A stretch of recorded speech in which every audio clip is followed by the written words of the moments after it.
premiers logements de l'écoquartier de Trémontais sortent de terre. C'est Logidom, l'office public de l'habitat de Clermont Communauté, qui aménage les 20 hectares, d'où surgiront à terme, implantés par différents promoteurs, 600 logements, favorisant mixité sociale, respect de l'environnement et qualité de vie.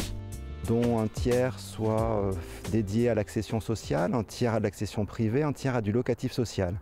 Et avec des formes urbaines qui sont aussi différentes, donc un tiers de logements collectifs, un tiers de logements individuels groupés et un tiers de logements qu'on appelle intermédiaires qui se situent à la charnière entre l'individuel et le collectif. 54 appartements à louer répartis dans 4 petits bâtiments voient aujourd'hui le jour. Un très strict cahier des charges veille notamment à l'orientation plein sud des façades des bâtiments sur les coteaux environnants. Des bâtiments répondant tous aux normes BBC, bâtiments basse consommation. Ça va être des choix d'implantation en fait sur le terrain, des choix constructifs également qui vont permettre en fait de répondre à un certain nombre d'objectifs et à des apports gratuits. L'implantation, c'est-à-dire choisir des façades sud, avoir des qualités d'ouverture de baies qui vont permettre effectivement le maximum d'apports solaires. L'enveloppe des constructions s'avère bien sûr très étudiée. Une très faible déperdition, la plus faible possible, déperdition de température. Mais ce qui dit déperdition de température de l'intérieur vers l'extérieur va dire aussi qualité de protection de l'extérieur vis-à-vis de l'intérieur. Puisque ne l'oublions pas, le BBC c'est effectivement un confort d'hiver, mais c'est aussi une recherche de confort d'été. C'est-à-dire d'arriver, même en période de forte chaleur, à avoir des logements qui restent très confortables. C'est le bon sens qui préside aujourd'hui aux conceptions architecturales.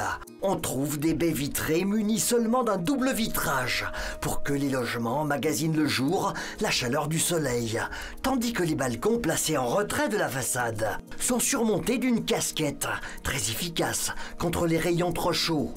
Tout contribue aux économies d'argent et d'énergie. Sur la production d'eau chaude sanitaire, on a couplé en fait à notre chaufferie des panneaux solaires qui en fait vont pouvoir en fait produire en eau chaude sanitaire l'équivalent de la moitié des besoins en fait d'une famille dans un logement. Donc 50% des besoins d'eau chaude sanitaire vont être assurés en fait simplement par les apports gratuits.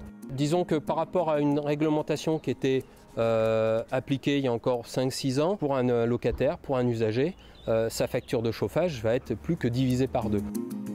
Locataires comme propriétaires doivent au final réaliser des économies grâce aux nouvelles normes de construction, les surcoûts à l'investissement étant regagnés en termes de fonctionnement.